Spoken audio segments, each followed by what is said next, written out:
Hello friends, in this video we will look at some of the important cabinet decision जो कि लिए गए हैं इस वीक में, कुछ दिनों में, जो कि करंट अफेयर्स के पर्सपेक्टिव से इम्पोर्टेंट है और इंडियन इकोनॉमी और इंडियन सोसाइटी के लिए इम्पोर्टेंट है। तो उनमें पहला डिसीजन है कि जो member of parliament local area development scheme है उसको रीस्टार्ट करने का डिसीजन लिया है कैबिनेट ने। इसका मतलब कि ये कभी बंद की गई होगी, तो ये बंद की गई थी अप्रैल 2020 में। क्यों की गई थी? कोरोना पेंडेमिक में ये काम पॉसिबल नहीं था, तो इसको थोड़ा सा कुछ दिनों के लिए बंद रखा गया, इसको फिर से रीस्टार्ट किया गया है। ठीक है, ये एक इम्पोर्टेंट डिसीजन है। देन सेकंड था कि इथेनॉल प्राइस हाइक किया है कैबिनेट ने। क्यों किया है? कि बेसिकली हम मैक्सिमम जो हम क्रूड ऑयल है वो इंपोर्ट करते हैं, तो इंपोर्ट सब्सटीट्यूशन के लिए हमें बायोफ्यूल्स पे जोर देने की ज़रूरत है और इथेनॉल एक बायोफ्यूल है। अब प्राइस हाइक क्यों करना है? अगर आप ये बोल रहे हैं कि हमें सब्सटीट्यूट करना है, तो प्राइस हाइक करने से तो उल्टा होगा, लोग कम खरीदेंगे। प्राइस हाइक करने से ये होगा कि इथेनॉल जो प्रोडक्शन है उसमें बेनिफिट होने लगेगा। जो भी लोग इथेनॉल प्रोड्यूस कर रहे हैं, जो इंडस्ट्री, तो उसमें शेयर जो है वो मार्केट में प्रोडक्शन का बढ़ जाएगा। देन है कॉटन कॉरपोरेशन ऑफ इंडिया को गवर्नमेंट ने कुछ मॉनेटरी सपोर्ट देने की बात कही है, और वो इसलिए कि इनके कुछ ड्यूज़ हैं जो इन्हें लॉस हुए हैं अपने ऑपरेशंस में। एक PSU है, इसको जो अपने ऑपरेशंस में कुछ लॉस हुए हैं उनको कवर अप करने के लिए दी गई। देन जूट पैकेजिंग आपको पता है एक नेचुरल फाइबर है, और इसका प्रमोट करने से दो फायदे हैं। एक तो है एनवायरमेंटली ये बायोडिग्रेडेबल है, ये पॉल्यूशन नहीं फैलाता है एनवायरमेंटली। देन और सेकेंड है कि हमारी एक बहुत बड़ा ट्रेडिशनल इंडस्ट्री एंड फार्मर्स इस पर डिपेंडेंट रहे हैं, चाहे वो वेस्ट बंगाल का जो एरिया है, वेस्ट बंगाल, बिहार, उड़ीसा और आंध्र प्रदेश, उसके, तो उनको फ़ायदा होगा। तो बेसिकली एक नेचुरल सब्सटीट्यूट है किसके लिए? प्लास्टिक वगैरह के लिए, जो कि रिप्लेस करेगा किसको? प्लास्टिक वगैरह को रिप्लेस करेगा जूट, जो कि पहले यूज़ होता था और बीच में ये प्लास्टिक ने इसे रिप्लेस कर। देन है जनजातीय गौरव उत्सव। ये क्या है? ये एक ट्राइबल फेस्टिवल हुआ करता था। कहाँ? मुंडा ट्राइब में। किसके उस पर था ये? जो बिरसा मुंडा जी हैं उनके बर्थ एनिवर्सरी यानी जन्मदिन के उत्सव पे, जो कि 15 नवंबर होता है, उस पे मनाया जाता था। तो अभी गवर्नमेंट ने इसको नेशनल फेस्टिवल डिक्लेयर कर दिया है, एक तरह से जनजातीय गौरव उत्सव। जनजातीय आप ये समझ लीजिए, जनजाति मतलब कि जो ट्राइबल्स हैं हम उन्हें दूसरे वर्ड्स में जनजातीय भी बोलते हैं या इंडिजीनियस पीपल भी बोलते हैं। अब हम इन सबको एक एक से देखते हैं।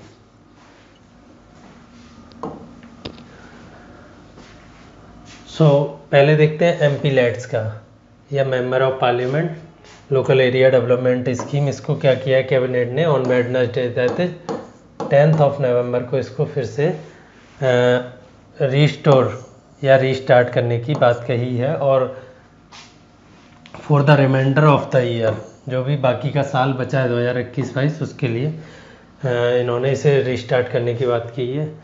The funds will be temporarily suspended in April 2020। तो जो MP लैट्स थी वो कब सस्पेंडेड की गई थी? 2020 में सस्पेंड की गई थी। कोरोना पेंडेमिक जब था, कोविड पेंडेमिक, उसमें ये काम पॉसिबल नहीं थे और वो फंड फालतू पड़े हुए थे, किसी की लोकल एरिया में विजिट पॉसिबल नहीं थी और ना काम पॉसिबल थे, तो बेसिकली इसलिए सस्पेंड कर दिए गए थे। फिर ये अब इन्हें रीस्टार्ट किया जा रहा है। और जो 2 साल या 1.5 साल का जो फंड था करीब, जो बच गया था MP लैट ना चलने के कारण 7,900 करोड़, वो कहाँ रहने दिया गया? फिर जो कंसोलिडेट फंड ऑफ इंडिया, जहाँ से लिया जाता है पार्लियामेंट के थ्रू पास करवा के, CFI जिसे बोलते हैं। CFI 2 होते हैं, एक तो कंसोलिडेट फंड ऑफ इंडिया को भी CFI बोलते हैं और कंटेंजेंसी फंड ऑफ इंडिया को बोलते हैं BCFI। लेकिन जो मेन अकाउंट है गवर्नमेंट ऑफ इंडिया का, वो क्या है? CFI, consolidated fund of India. तो उसमें से ये पैसे पड़े रहे। अब आगे स्कीम स्टार्ट कर दी है तो इस पर खर्चा चालू हो जाएगा। तो इन्होंने जो यूनियन मिनिस्टर हैं उन्होंने ये बोला है कि बाकी का जो reminder of the 2021 fiscal year है उसमें एक इंस्टॉलमेंट में अभी 2 करोड़ रुपए ईच एमपी को दिए जाएंगे, जो बाकी की बचा हुआ साल है। और 2022-23 से लेकर 2025-26 तक जो ये बेसिकली 3 साल होते हैं, इसके लिए इस स्कीम को एक्सटेंड किया गया है इसी कैबिनेट डिसीजन में।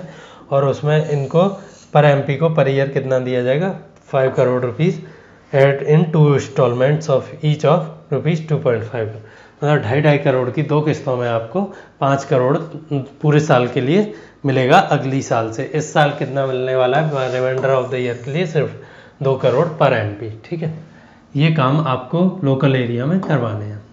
थोड़ा सा एमपी लैट का बैकग्राउंड जान लेते हैं। ये स्कीम स्टार्ट की थी नरसिम्हा राव की गवर्नमेंट ने in 1993 to provide funds for development works recommended by individual MPs. अपने लोकल एरिया में, अपने लोकल स्टेट में जहाँ से आप इलेक्ट हुए हो राज्यसभा या लोकसभा, उसके लिए आपको कोई काम करवाना है जो कि स्टेट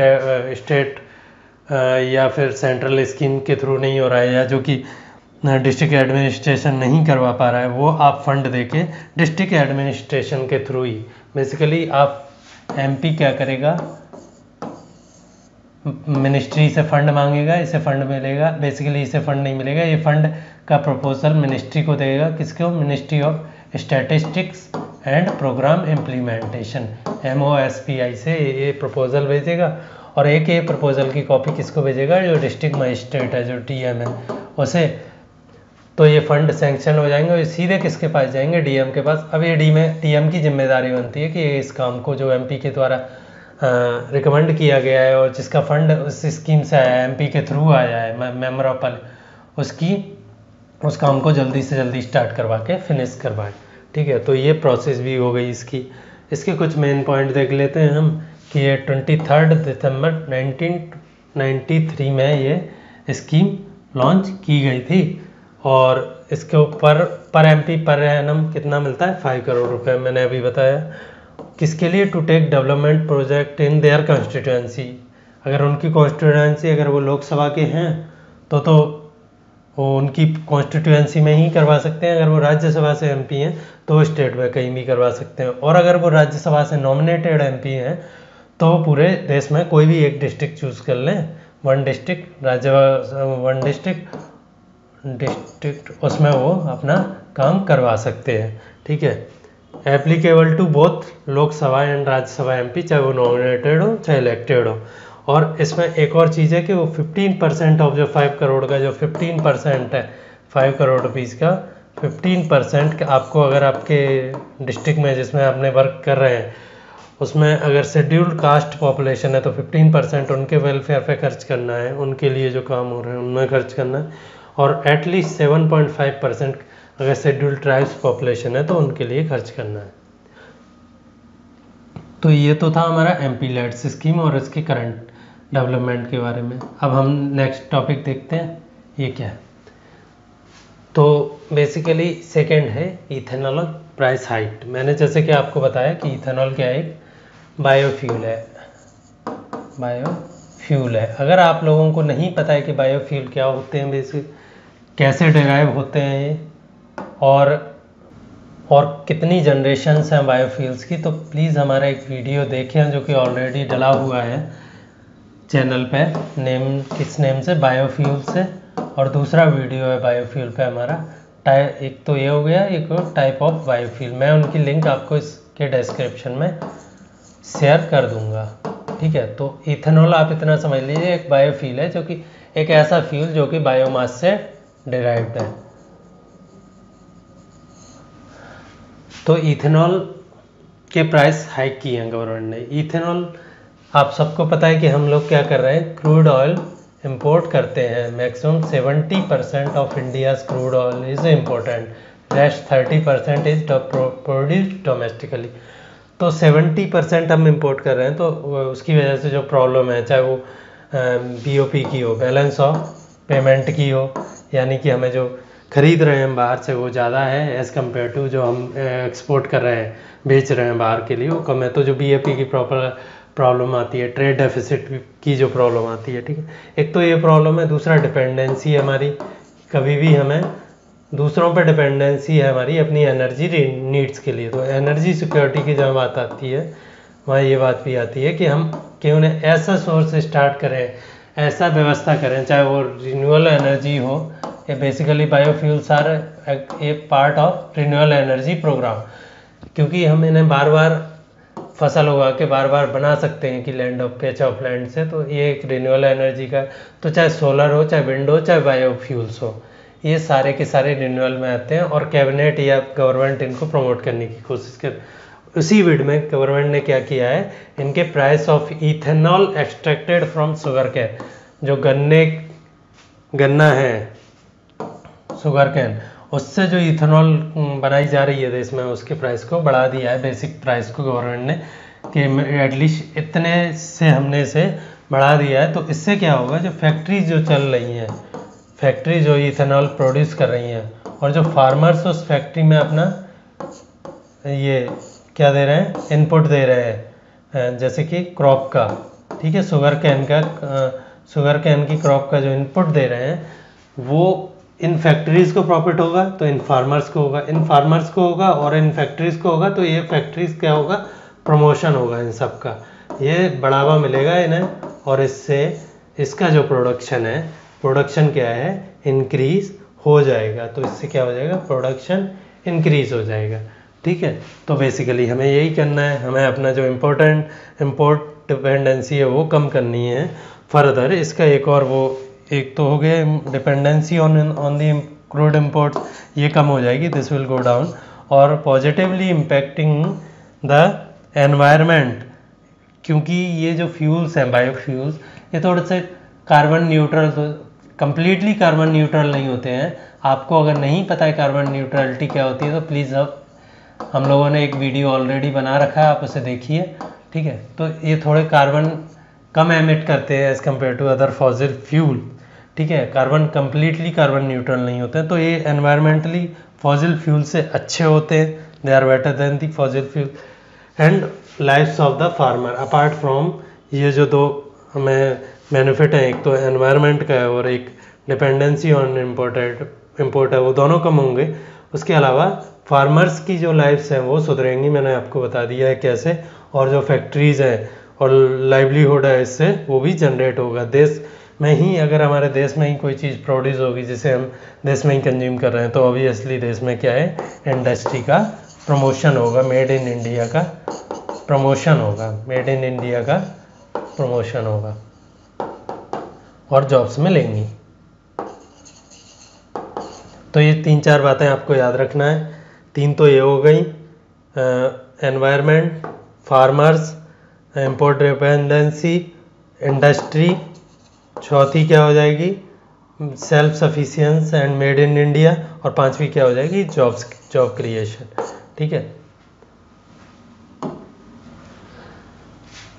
ये गवर्नमेंट की बायोफ्यूल फॉर एनर्जी ऑलरेडी एक पॉलिसी है 2018 की, उसके कुछ मेन ये पॉइंट्स हैं कि पहले तो हम इन्हें कैटेगराइज करें, फर्स्ट जनरेशन, सेकंड जनरेशन और थर्ड जनरेशन बायोफ्यूल्स में। अब ये क्या होते हैं, फर्स्ट जनरेशन, सेकंड जनरेशन और थर्ड जनरेशन बायोफ्यूल।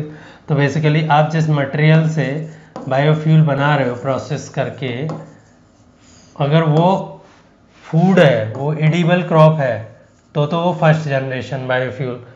अगर वो वेस्ट पार्ट से कर रहे हो तो वो सेकंड जनरेशन बायोफ्यूल है। ये हो गया फर्स्ट जनरेशन, ये हो गया सेकंड जनरेशन। इस पर वीडियो है बायोफ्यूल वाला, आप देख सकते हैं, पर मैं यहाँ बता देता। वेस्ट और थर्ड जनरेशन जो बायोफ्यूल है वो क्या है, जो सीवीड वगैरह या जो ओशन से हम बायोमास डेराइव करते हैं, उससे जो भी हम बायोफ्यूल बना रहे हैं वो थर्ड जनरेशन में आ जाएगा। और इसके आगे एक और फोर्थ जनरेशन भी होती है, वो आप लैब में ही बायोफ्यूल बना लें, सोलर एनर्जी प्लस मीडियम और प्लस CO2 प्लस वाटर। इसको अगर आप हाइड्रोकार्बन में कन्वर्ट कर दें तो ये हो जाएगा फोर्थ जनरेशन। तो इस पर अभी रिसर्च चल रही है, बेसिकली अभी सेकेंड और थर्ड जनरेशन तक हम पहुंच चुके हैं इंडिया में। बेसिकली अभी इस पे है, सेकेंड जनरेशन पे काम। इसको of raw material for ethanol expanded to include sugar and starch containing material unit for human unfit for human का। तो हम बेसिकली सेकेंड जनरेशन पे काम कर रहे हैं जहाँ की जो वेस्ट मटेरियल होता है, जो किसी भी क्रॉप का जो रेजिड्यू होता है, जो एडिबल पार्ट होता है, चाहे शुगर कैन का वो जूस हो, है ना, वो उसको हटा दो तो जो बगास में बचता है, वेस्ट पार्ट बचता है, या फिर बाकी पेडी का या स्टॉक वीट का स्ट्रॉ हो गया, बाकी भी जो एग्रीकल्चरल वेस्ट है उसको हम किस में कन्वर्ट करेंगे, सेकेंड जन बायोफ्यूल में। उस पर हमें एम्फेसिस देना है, वो किस में आते हैं, सेकेंड जनरेशन वाले। Then allow use of surplus food grain for ethanol production. आप सबको पता है इंडिया फूड प्रोडक्शन में काफ़ी साल पहले सरप्लस हो चुके हैं और काफ़ी सारा हमारा जो फूड है वो वेस्ट होता है, specially in the godowns of FCI, food corporation of India. तो वो बोल रहे हैं कि अगर जो फिक रहा है, जो सड़ रहा है हर साल, क्यों ना हम उसे बायोफ्यूल के लिए यूज़ कर लें, या फिर वो जहाँ प्रोड्यूस हो रहा है उस ज़मीन को हम बायोफ्यूल के लिए, जो क्रॉप्स होती हैं जैसे जेट्रोपा हो गया, सोयाबीन हो गया या मेज़ हो गया, उन सबको उगाने के लिए यूज़ कर लें। थ्रस्ट ऑन एडवांस्ड बायोफ्यूल, मैंने बताया अभी फर्स्ट जनरेशन बायोफ्यूल पे ही इंडिया थोड़ा बहुत कुछ कर पाया है और सेकेंड जनरेशन पे अभी काम चल रहा है। तो हम इसके लिए गवर्नमेंट ने एक 5000 करोड़ का फंड अलोकेट किया है कि नेक्स्ट 6 ईयर में आप इस फंड को लेके डेवलप कीजिए टेक्नोलॉजी और कुछ इंडस्ट्री को भी प्रमोट कीजिए। टेक्नोलॉजी हो गया एक चीज़ तो उसे डेवलपमेंट कीजिए और इंडस्ट्री को भी प्रमोट कीजिए जो इस सेक्टर में है, चाहे वो सब्सिडी हो चाहे कुछ हो, उसके थ्रू, जिससे कि हम इस पे कुछ कंसिडरेबल अमाउंट में second generation of biofuels produce कर सके। और फाइनली हमें सप्लाई चेन मैकेनिज्म जो इस पूरी प्रोसेस में, चाहे वो क्रॉप प्रोडक्शन हो बायोफ्यूल्स के लिए, वो वहाँ से लेके बायोफ्यूल का मैन्युफैक्चरिंग या प्रोसेसिंग और फिर डिस्ट्रीब्यूशन, इन सब पे भी हमें काम करना है इसी फंड से, और ये एक गोल भी है। और फर्दर हमें नॉन एडिबल ऑयल सीड है, यूज्ड कुकिंग ऑयल को भी सेकेंड जनरेशन बायोफ्यूल में यूज़ करने का गवर्नमेंट का गोल है। ये आप पॉलिसी प्लीज़ याद रखिए, ये डायरेक्ट एग्जाम में PCS और UPSC के एग्जाम्स में डायरेक्ट पूछ ली जाती है कि इसके मेन कंपोनेंट क्या हैं पॉलिसी के, और हम कहाँ लैग करते हैं और कैसे बेटर बना सकते हैं इसे। So price support to cotton commission या कॉटन कॉरपोरेशन ऑफ इंडिया। तो कॉटन कॉरपोरेशन ऑफ इंडिया क्या है, गवर्नमेंट की एक कंपनी है, आप कह सकते हैं गवर्नमेंट की एक एजेंसी है जो कि कॉटन सेक्टर में जो भी रेगुलेशन या फैसिलिटेशन का काम करती है। ठीक है, इसको कितना करोड़ का प्राइस सपोर्ट दिया गया है, 17,408 करोड़ रुपीस का इसे प्राइस सपोर्ट दिया गया है टू रीइंबर्सिंग लॉसेस इनकर ड्यूरिंग द। तो इन्हें जो भी लॉसेज हुए हैं 2014 से तो 2020 तक, करीब 2014 से 2020 तक, उन लॉसेस को रीइंबर्स या फिलअप करने के लिए उस गैप को इनको कुछ इतने 17,000 करोड़ रुपए दिए गए हैं। और आप सबको पता है कि PSUs, कई सारी PSUs लॉस में चल रही हैं, तो ये उन एक PSUs या पब्लिक सेक्टर एजेंसीज में से है जो कि लॉस में चल रही है, आपको याद रखना है, उसका काम भी याद रखना है। थोड़ी सी बात इस पर कर लेते हैं कि कॉटन कॉरपोरेशन ऑफ इंडिया क्या है। तो एक is a government of India agency engaged in diverse activities related to trade, procurement and export of cotton. तो जो कॉटन से रिलेटेड चीज़ एक्टिविटीज़ हैं, चाहे वो ट्रेड हो, चाहे वो प्रोक्योरमेंट हो कॉटन का, रॉ कॉटन का, प्रोसेस्ड कॉटन का, और एक्सपोर्ट हो कॉटन का, उसमें रेगुलेशन करता है, ये रेगुलेशन देखता है और ये फैसिलिटेशन भी करता है कि अगर कोई नहीं कर पा रहा है, कोई रीजन पीछे रह गया है, ठीक है, या कोई किसी पर्टिकुलर स्टेट की इंडस्ट्री पीछे रह जा रही है, या कोई कॉटेज इंडस्ट्री या जो हैंडलूम सेक्टर है वो पीछे रह रहा है, तो उनको ये फैसिलिटेट भी करता है। ठीक है, और किसके लिए रेस्पॉन्सिबल है, equitable distribution of cotton among different constituents. जो भी डिमांड है कॉटन की देश में, उसको बैलेंस करने में हेल्प करता है, और कॉटन का अगर इंपोर्ट करना है तो उसमें भी हेल्प करता है। It was incorporated in the on 31 जुलाई 1970। तो 1970 में एक कंपनीज एक्ट के अंदर बनाया गया था। तो जैसा कि मैंने शुरू स्टार्टिंग में बोला था आपसे कि jute as packaging material use होता है और ये एनवायरमेंटली और बहुत जॉब क्रिएशन में बहुत हेल्पफुल है, क्योंकि ये क्या है, एक लेबर इंटेंसिव इंडस्ट्री है। तो अभी गवर्नमेंट ने क्या किया है कि कुछ reservation norms for jute packaging material for the year 2021 को अप्रूव किया है। इसका मतलब ये है कि आप पहले जो पैकेजिंग वगैरह करते थे, है ना, वो आप प्लास्टिक बैग में करने लगे थे।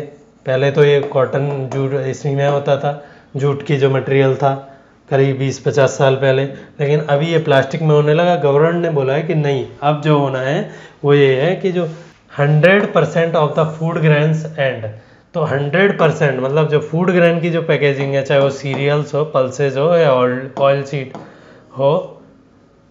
सीड्स हो, आप ये समझ लीजिए, वीट हो या फिर अरहर की दाल हो, ठीक है, और या फिर वो सरसों या मस्टर्ड हो, वो सबको पैक कब किसमें आप कट्टों में, जो प्लास्टिक के जो बैग्स हैं उनमें नहीं कर सकते हैं, वो किस में करना पड़ेगा, कॉटन के बैग्स में।